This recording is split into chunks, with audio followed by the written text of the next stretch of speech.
नमस्कार मित्रांनो, आज मी तुम्हाला माकडे आणि टोपीवाला ही गोष्ट सांगणार आहे. चला तर मग गोष्टीला सुरुवात करूया. एक टोपीवाला डोक्यावर गाठोडे घेऊन टोप्या विकण्यासाठी निघाला होता. तो चालून चालून दमला आणि एका आंब्याच्या झाडाखाली बसला. दमल्यामुळे तेथेच त्याला झोप लागली.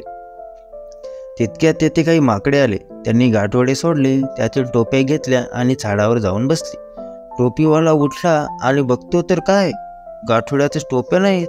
टोपीला विचार करू लागला. त्याला झाडावर माकडे दिसली. त्यांच्या डोक्यांवर टोप्या होत्या.